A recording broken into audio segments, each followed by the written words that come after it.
Commerce Connections On Air.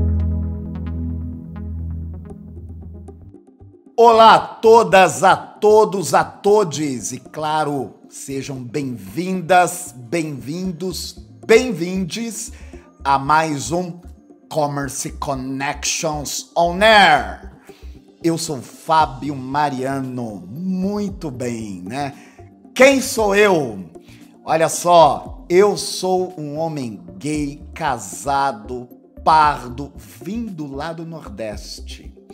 E isto é muito importante para que todos vocês saibam que sim, tem diversidade aqui no nosso Commerce Connections On Air.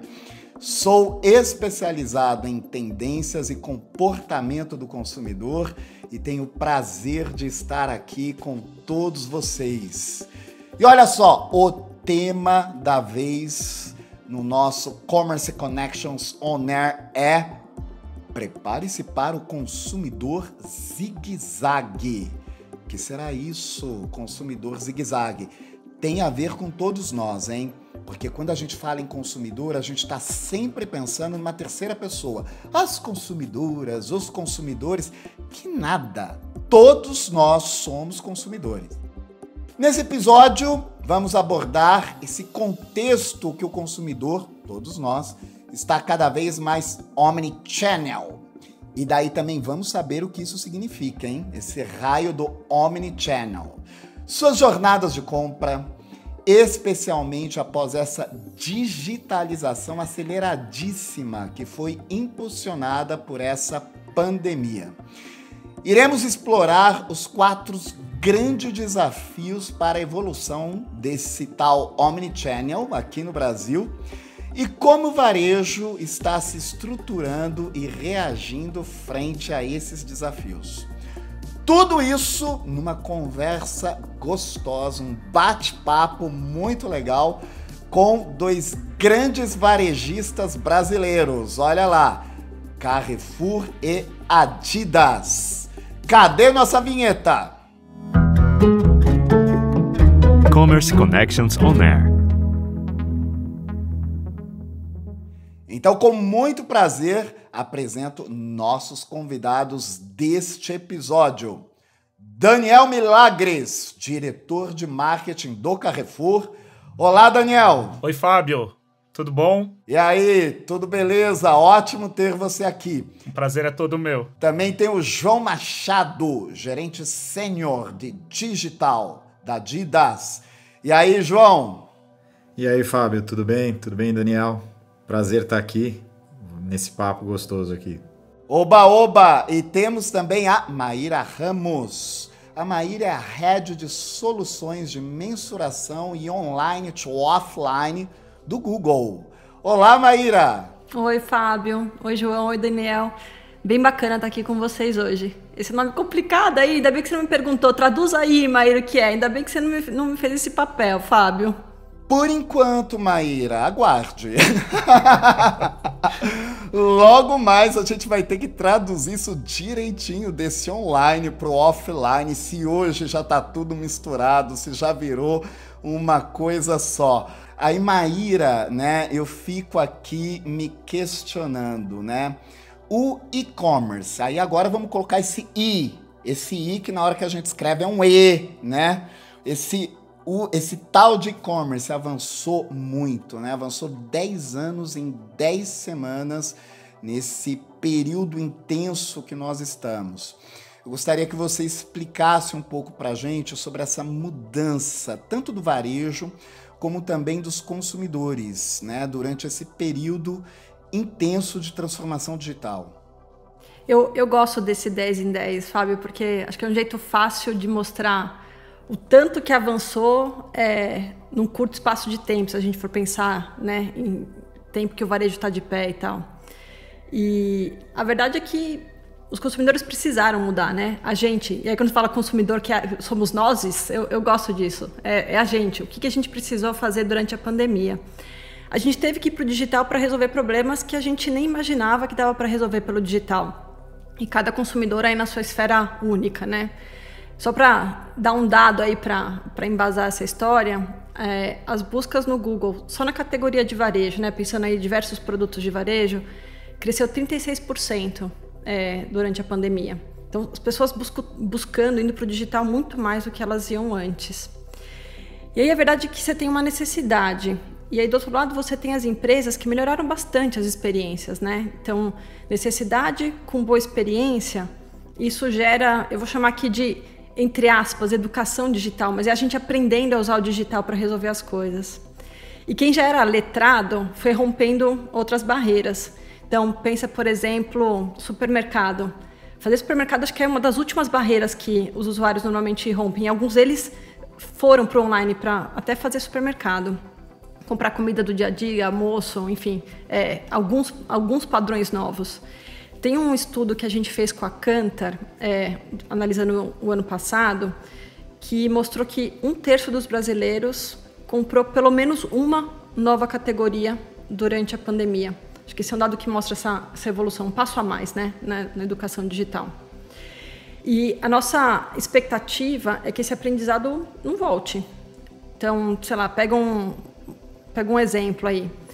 Alguém que não pagava conta bancária online, usava o banco. Foi lá, pagou uma vez, falou, opa, foi difícil, mas deu. Pagou a segunda, pagou a terceira. Essa pessoa não deve voltar a pagar conta indo lá até o banco, com o boletim embaixo do braço. Se incorpora. O que é bom, o que funciona, você incorpora, né? Tem um dado desse mesmo estudo da Kantar que mostrou que os consumidores falaram, né, que em média antes da pandemia eles compravam 28%, faziam 28% das suas compras online. Durante a pandemia foi para 39%, Fábio. E aí, você sabe quanto que esse estudo projeta que vai ser o pós-pandemia? Você chuta aí um número? Volta para 28%? Continua nos 30 e poucos? O que você acha? Olha, eu acho que vai subir desses 30 e poucos, será? Eu cantei a bola aqui antes, né? Devia ter perguntado antes. Você deu uma ajuda para ele, Mar.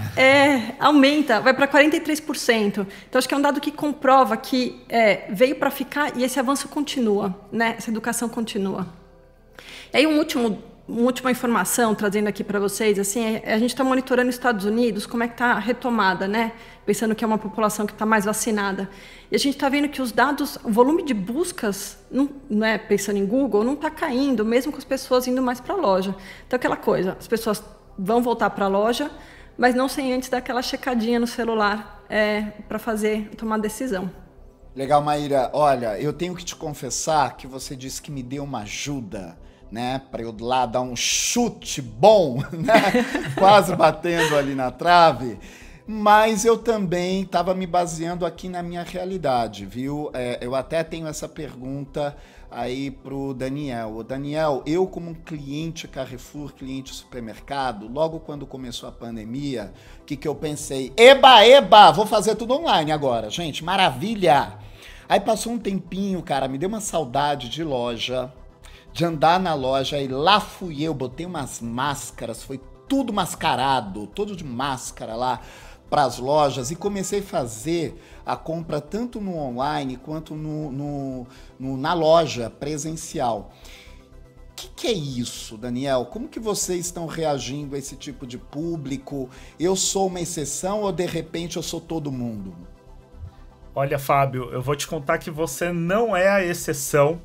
E você representa um comportamento que a gente vem observando assim cada vez mais crescente no varejo brasileiro. Então, até pegando um gancho com o que a Maíra falou de educação, né?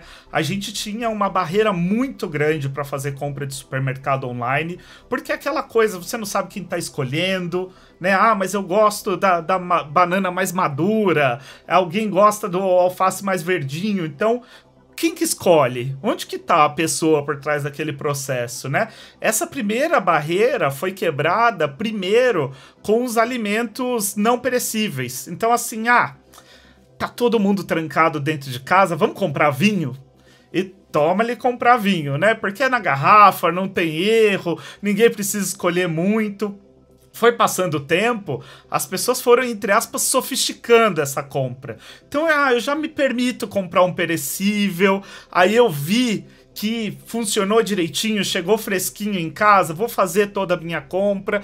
Então a gente percebeu todos esses estágios na compra online e percebeu exatamente o que você falou. O cliente sente falta do PDV, ele sente falta do passeio, né? Porque acaba sendo uma experimentação, ainda mais um supermercado que você vê frutas, você vê sabores, você vê aromas, né? Então as pessoas gostam também dessa experiência. A gente, para preparar essa volta do cliente, teve que aprender, por exemplo, com a China e com a Itália, as operações do Carrefour que passaram pela pandemia antes da gente, para instalar, por exemplo, cabine de desinfecção de alimento.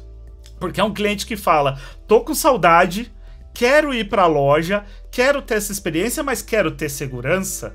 Então a segurança que eu tenho no e-commerce, de não sair da minha casa, ele tem também na loja. E aí, Fábio, esse consumidor, ele não volta mais a um modelo só. Ele descobriu que é gostoso zigue-zaguear. Vamos inventar esse verbo aqui agora. Ele gostou, ele quer, uma hora ele quer na loja, outra hora ele quer online, uma hora ele quer comprar online e retirar na loja. Nosso serviço de clique e retire cresceu absurdamente. Então, um cliente que ele aprendeu que as formas de comprar, elas são inúmeras, e a complementariedade entre elas é muito bacana, né? Então, não tem volta. O Daniel já fez essa provocação, que a gente acabou de inventar aqui, né, o novo verbo zigue-zaguear, né? Alguma coisa assim. Vai entrar no Aurélio, gente. Aurélio 2022, assim, logo quando foi lançado já vai ter, né, como esse resultado pandêmico. Mas fala aí pra gente, que raio é esse consumidor zigue-zague? Eu gostei da definição do Daniel, né? Ele já trouxe ali. Você vai comprar online algumas categorias, vai comprar offline outras. Às vezes você vai mudar o comportamento da categoria porque você quer experimentar, enfim. E ao mesmo tempo, quanto mais você vai se sofisticando digitalmente, mais informação, mais rápida você consegue, né? Então, acho que esse hábito de você pular de clique em clique entre marcas, entre lojas online e ter essas informações no on para ir para o off, do off para comprar no on. Então, o processo de decisão, não só da compra, acontecendo em diversos canais, também faz parte desse cenário. Outra coisa que o Daniel falou foi, todo mundo é consumidor zigue-zague hoje, não tem. Pré-pandemia, uma boa parte das pessoas já era zigue-zague. Pandemia, acho que todo mundo aí quebrou deu um passinho a mais. Acho que a pergunta agora é, usando o verbo, o quanto que as pessoas estão zigue-zagueando. E aí, assim, um número para ajudar a gente. Eu gosto de trazer nos números porque dá um parâmetro, assim, né? No Brasil, a gente sempre monitora quanto de busca acontece para cada venda de produto, tá? Então, pega aí Euromonitor como fonte de informação para venda acontecendo on e off e nossos dados de busca.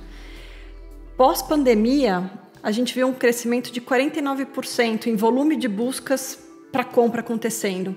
Então, é muito mais zigue-zague acontecendo do que tinha antes. Então, acho que a grande discussão que a gente tem aqui hoje sobre os desafios não são novos desafios, são desafios que já existiam por esse consumidor que já zigue-zagueava antes, mas que agora ficou mais urgente e mais importante, porque o tamanho de receita envolvido nesse processo de decisão e nesse zigue-zague ficou maior. Então fica mais relevante para as empresas e precisamos endereçar. E daí eu pergunto, né, Daniel, diz aí, né, como que de repente vocês fazem essa coleta, identificam esses dados, analisam esses dados para entender o consumidor? Conta aí para nós como é que rola. E acho legal, João, você ir comentando também, vocês fazerem aí, né, uma duplinha comentando como é que Carrefour e Adidas dão conta desse desafio, que é um baita no desafio, né? Para o ímpar, João. Não, pode começar você aí, Daniel. Mas você sabe, assim, eu acho que para o João deve ser alguma coisa muito parecida, mas é uma tarefa muito complexa, né? Porque, assim, começa de sistemas legados, né, das empresas. Elas não nasceram nessa visão tão integrada, né? Quando a gente fala de pouquíssimos anos atrás, tinha lá o departamento de e-commerce, né? E aí tinha a operação física. Então começa daí, né? Totalmente apartadas, né? Né? E assim, o consumidor é o mesmo, né? É o mesmo João, que de manhã vai na loja física, à noite compra online e compra no mobile.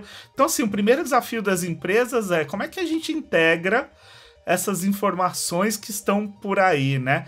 E o que a gente vem percebendo, Fábio e João, é que, e Maíra também, claro, todo mundo tá passando por essa dor, é que integrar é o mais difícil, porque a visão de cada pedaço a gente já tem. Agora, como é que a gente integra tudo isso? E as empresas estão nesse momento, né? Estão construindo. A gente lá no Carrefour, por exemplo, tem um programa de fidelidade. Então você tem uma fonte de dados que vem do programa de fidelidade. Outra, você tem a compra dos clientes identificados, que não fazem parte do programa. Clientes que são do e-commerce. Então, como que junta tudo isso? A gente está no meio desse processo. Escutando o Daniel falar, os desafios são os mesmos. E conectando um pouco com o que a Maíra falou logo no início, né, de o cliente aprendeu e não volta atrás, e os resultados do que era um e-commerce não vão voltar atrás. Acho que foi um processo assim, né, de aprendizado, tanto da oferta quanto da demanda, né? O cliente aprendeu a comprar mais ainda em digital. E aí, o que antes era um desejo das empresas e talvez não dava foco porque os outros canais traziam resultados, a pandemia, ela simplesmente falou assim, ou você começa a resolver seus problemas ou você vai ficar para trás. E aí começa aquela corrida tremenda, né? E aí, que nem o Daniel falou, né? A gente tem todas as empresas, principalmente as grandes que já nasceram no brick and mortar, né? Na loja tradicional, elas têm sistemas legados. E como é que você começa a integrar toda essa história, né?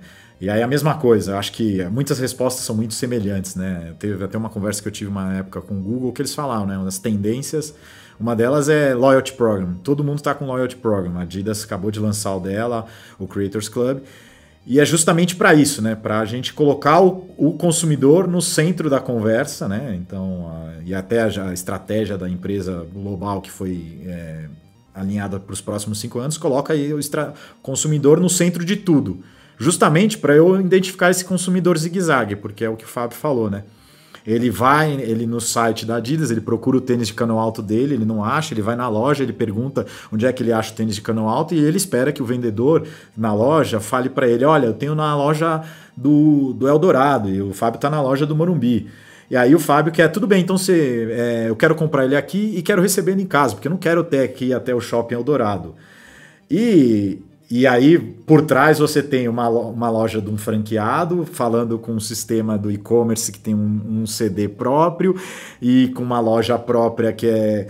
E tudo isso tem que integrar. Mas o cliente que está no centro, ele enxerga só uma Adidas, né? Ele enxerga só um Carrefour. Ele não quer saber. Ele pagou a nota fiscal dele lá no topo, vem escrito Adidas, vem escrito Carrefour. Ele quer resolver os problemas dele. E os pontos de conexão com o consumidor não são, né, só na loja, só no site, é em tudo, né? Em todo momento que a gente está conversando com o consumidor tem ponto de conexão. E aí a gente tem que... É o que o Daniel falou, né? É o duro trabalho de consolidar todas essas informações, que aí toma um tempo tremendo, e aí todo mundo correndo atrás disso para fazer isso da maneira mais rápida, para você gerar alguma inteligência certa para no momento certo você ofertar o produto certo no momento certo para o cliente certo, né? Um chavão aí do mercado que todo mundo deve falar em todas as reuniões. E muito bom saber que agora né? Porque foi o Daniel que disse que eu não sou exceção, tá? Que eu sou todo mundo. Foi ele que disse. Que eu, consumidor, agora estou no centro de tudo. Isso é ótimo. Então, estou torcendo aí que todos os consumidores estejam no centro, né, dos negócios, desde um pequeno negócio até um negócio gigante. E Maíra, você tem dicas para a gente tratar aí, né, essas estratégias do Omnichannel, né? O que você dá de sugestão, o que você recomenda aí para todos nós? Eu vou até complementando o que eles estão falando, tem um lado de insights também para tomada de decisão, né, para os negócios. Então, tem um lado melhor experiência para o consumidor e tem um outro lado desses dados que é como é que eu tomo decisão. E aí, falando dos pequenos para os grandes, acho que dá para separar aí três pontos para se preocupar, assim, né? Primeiro é você ir de mecanismos mais fáceis de coleta de dados até os mais sofisticados. Então, você tem coisas tão simples quanto cadastrar suas lojas numa solução do Google que chama Google Meu Negócio, que aí, a partir daí você começa a ter insight de quantas pessoas estão indo para as minhas lojas, como é que está indo traçar rota e a evolução disso no tempo para eu entender se elas estão com mais interesse, menos, enfim. Tão simples quanto cadastrar minha lojinha lá no Google Meu Negócio. E aí vai sofisticando. O segundo ponto é, os dados que você escolhe para olhar, eles têm que ter um viés de acionabilidade. Então, pegando esse mesmo exemplo do Google Meu Negócio, conversando com empresas aí do mercado, algumas estão usando o dado de avaliação que é dado por qualquer consumidor, estão usando esse dado como composição para avaliação dos vendedores e para os gerentes de loja. Então, eu vou usar esse dado porque ele é acionável para mim e ele vai alimentar um mecanismo de gestão da minha própria empresa. E o terceiro ponto é, toda vez que você puder delegar um processo de coleta o dado, tenho insight, tomo decisão, para algo que seja automaticamente feito por você, melhor.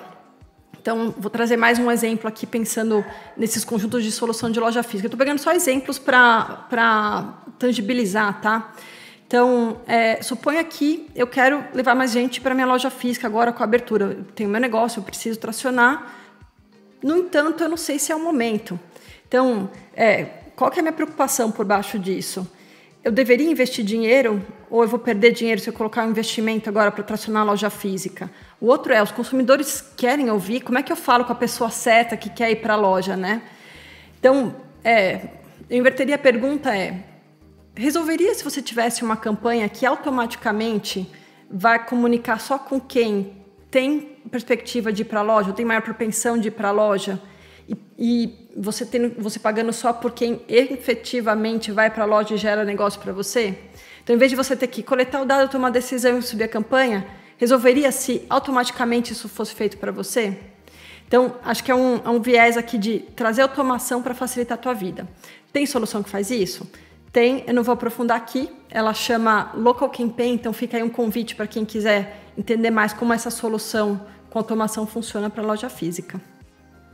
E daí eu pergunto para vocês, né?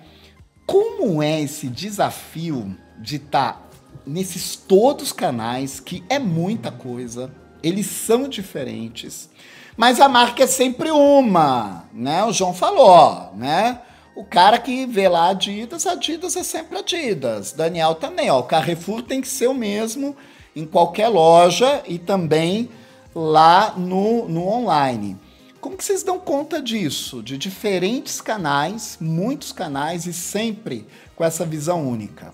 Ou não tem essa visão única? O que rola? Eu acho que a maior dificuldade para qualquer marca é, de fato, oferecer uma experiência que seja muito semelhante em qualquer um dos canais. E aí você vai buscar aquilo que é o core da sua marca, né? O que ela tem de melhor para oferecer para o cliente, independentemente do canal. Vai ser a proximidade, vai ser o atendimento caloroso, vai ser a rapidez, vai ser a qualidade.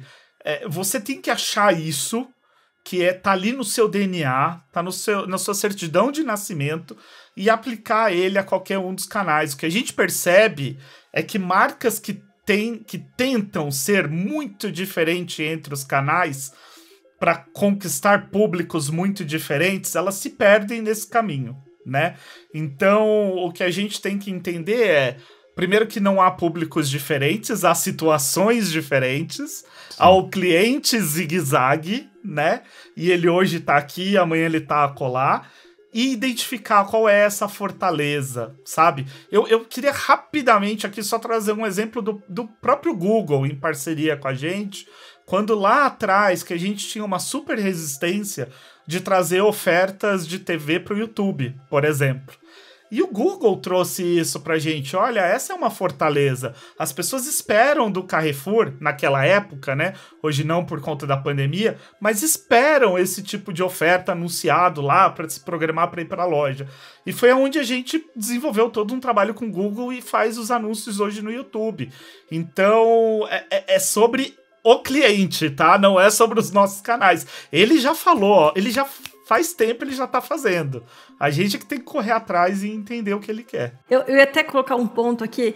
Como é que é internamente isso para vocês, né? Porque tem que colocar, a gente sabe, precisa colocar ali ele no centro. Mas internamente, como é que vocês, em termos de organização, como é que vocês estão divididos ou juntos para que isso aconteça? Até muito pouco tempo atrás, para vocês terem uma ideia, o e-commerce era uma unidade de negócio apartada do varejo. Era uma outra presidência, inclusive, no nosso caso. Hoje em dia é o varejo, né? Independente de ser brick and mortar ou e-commerce, é o varejo. Então hoje a gente... A meta é tudo junto? A meta é venda? A meta de vocês é a mesma? Ainda venda não importa não. se é um ou se é outro. A gente olha o total juntos, mas ainda os departamentos olham separado, porque é justamente aquilo que eu falei na pergunta anterior. Acho que as empresas ainda estão nesse caminho, sabe? Uhum. Se eu falar para você que é uma questão 100% resolvida, difícil, não, né? A gente está no caminho, mas estamos muito, mas infinitamente melhores do que estávamos há apenas um ano atrás, por exemplo. Então, acho que é uma construção e é um olhar de cliente no centro, mas de uma maneira genuína, onde as nossas estruturas servem ao cliente, não o contrário. Não o cliente se adaptando às nossas estruturas, entendeu? Porque botar o cliente no centro dá trabalho para a empresa, não dá é justamente você tirar o peso do cliente e falar e trazer o peso para a gente, né? E aí, conectando um pouco, eu comecei na Adidas não faz muito tempo, né? Nasci na pandemia, na Adidas. Mas a minha vinda foi justamente uma das coisas. Eu não olho só o digital. Eu sento com um cara de franquias, com um cara de outlet, com a pessoa responsável por outlet.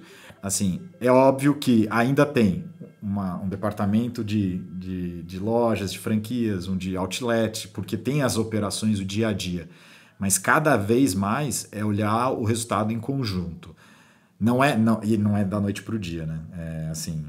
É você criar os processos e sistemas e os rituais de gestão para você estar integrando e realmente olhando, né? Pô, o cliente... Outro dia a gente estava discutindo o WhatsApp. O cliente quer comprar via WhatsApp. E aí, se eu faço mídia para levar o cliente para o WhatsApp, depois ele vai converter na loja.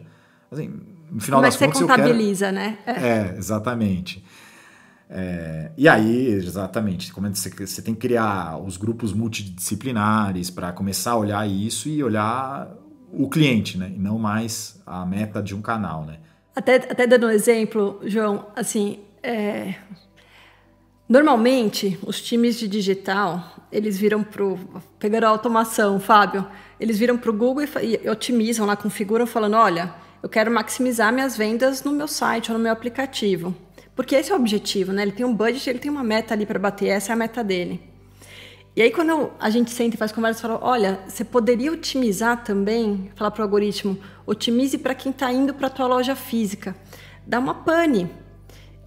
A gente quer perder resultado de busca para quem está decidindo ir para a loja física? A gente não quer. Então, para a empresa, faria sentido. Mas como no final das contas, quem faz a gestão do budget é alguém que tem a meta online, ele fica numa decisão difícil ali, né? Eu vou falar para o meu algoritmo otimizar também para a loja física se eu não vou ser avaliado pelo resultado que está acontecendo lá?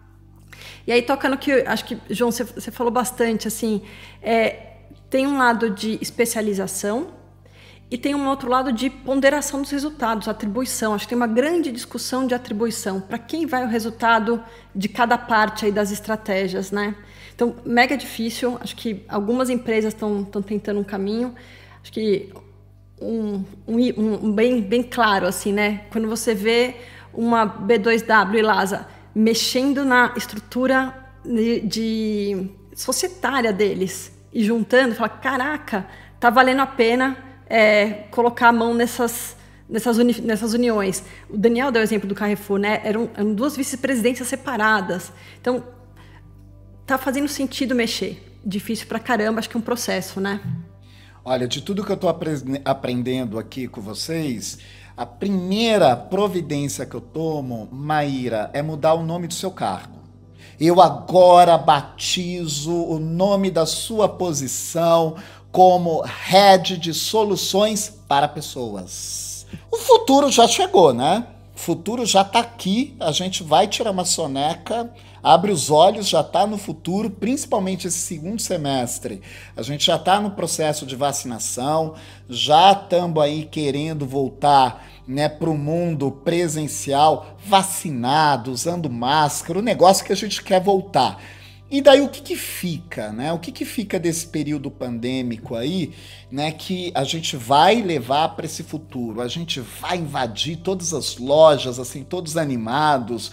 Ou vamos ficar só comprando pelo celular mesmo? Ou vamos para a praça, vamos para a praia e de lá a gente fica fazendo a compra online? O que vai rolar? Me contem. Fábio, o que a gente tem observado é que esse comportamento de mixar canais, ele vai continuar, né? Como a Maíra disse, ele já existia antes, ele se aprofundou na pandemia e ele vai continuar. Obviamente que numa primeira onda de volta à vida, todo mundo vai querer correr para fora de casa, né? Acho que vai ter esse momento onde a experiência da compra física vai trazer algum atributo nostálgico nas pessoas, de puxa, estou convivendo, estou vendo gente e tudo mais. Mas assim, quem comprou no e-commerce, quem viu que chega direitinho na porta de casa, com um prazo legal, não vai mais abrir mão disso, né? Ele aprendeu a colocar isso na sua jornada. Importante a gente lembrar que esse futuro do segundo semestre está chegando com datas importantíssimas para o mercado, né? Dia das Crianças, Black Friday, Natal. Então são desafios que a gente tem aí. Como é que a gente vai lidar com esse futuro, com essas pessoas e esse futuro, com essas datas tão importantes? Não, acho que um ponto que o Daniel falou, as pessoas vão voltar para comprar, elas estão voltando, né? A gente tem visto aí, quem vai na loja vai para comprar, mas elas não, agora mais ainda, vai e compara no celular quanto é que tá o preço, né? Então, desculpa, Daniel, mas eu vou no supermercado e eu olho quanto é que tá ali no concorrente, no celular ali na hora, para eu saber se eu tô comprando no melhor lugar ou não. E eu acho que isso é cada vez mais, né? E aí, assim, a maneira de se preparar para essas datas que estão vindo é entender o momento, né? Assim, talvez ainda não seja o momento de aglomerar. Então, cada vez mais, se você conseguir organizar a maneira como o cliente vai para a sua loja ou como o cliente vai consumir no seu site, tudo isso vai ser super importante, né? Tá levando os produtos relevantes, né? Que o cliente está buscando para ele poder tá comprando ali na hora certa, né? Acho que essas são coisas importantes, né? Então, assim, a gente está conectado com esse momento do cliente, né? Que às vezes ele vai na loja, ele quer consumir rápido, então ele quer sair rápido, então você está preparado para isso, está com os protocolos de segurança corretos. Então acho que isso daí, cara, já virou default, né? Mas está preparado, né? Para coisas básicas e tá vigilante sobre isso, né? Para que o cliente se sinta confortável, né? Aí tá adotando cada vez mais novas tecnologias no ponto de venda para auxiliar isso, né? E no site, cara, é cada vez mais adaptado à realidade do brasileiro, né? Então, entregando mais rápido, devolvendo com melhor. E assim, isso é não é simples, não é trivial. Você entregar na hora certa, devolver na hora certa, o pagamento, comunicar com o cliente de maneira correta, são coisas difíceis. E eu acho que esses são o trabalho que tem que ser feito, né? O que nem o Fábio falou, arroz com feijão, né? Ô, João, e tem uma coisa que aconteceu, né, com essas pessoas que experimentaram o mundo online na pandemia e que elas vêm transferindo agora para essa experiência zigue-zague, que são as próprias ferramentas que eram características do mundo online. Então, por exemplo, cashback tá na boca do brasileiro, não é mais, né, um monstro. Então, assim, cashback deve vir muito forte nessas datas sazonais agora do segundo semestre, e um cashback diferente, um cashback que ele possa usar no on, no off, daqui para lá, ele escolhe, né? A questão da rapidez, né? Live commerce. Live commerce. No ponto... o cliente é commerce, né? Que nem o tema aqui, commerce, né? Não é e-commerce, é commerce e o cliente quer. E aí você tem que estar pronto para oferecer isso da maneira do momento, né? Porque o cliente é uma metamorfose ambulante, né? Concordo com o Daniel, a parte de precificação, assim, a gente vai passar por momentos aí, talvez, de um consumidor mais consciente depois de uma euforia inicial, que aí é um trabalho, assim, de ir com cenários macro que a gente tem aí, a gente nunca sabe como isso pode mudar, né, ao longo do dia, nem da semana, nem do mês, é do dia, né? Eu acho que isso é super importante. Amigas e amigos, esse papo tá uma delícia, mas a gente já tá chegando, né, no nosso momento final. E eu fiz uma lição de casa que enquanto vocês falavam, eu tava listando aqui o que eu tava aprendendo, o que eu tenho que levar, né, tanto para mim, seja como consumidor, como também especialista em comportamento, como também para todos nós, né? Beijos, beijos, super obrigado. Obrigada, pessoal, adorei também, muito bom papo. Obrigado, pessoal. Cuidem-se. Obrigado, pessoal. Foi um prazer. E a gente continua sempre super conectado, porque é Commerce Connections On Air. Até a próxima. Commerce Connections On Air.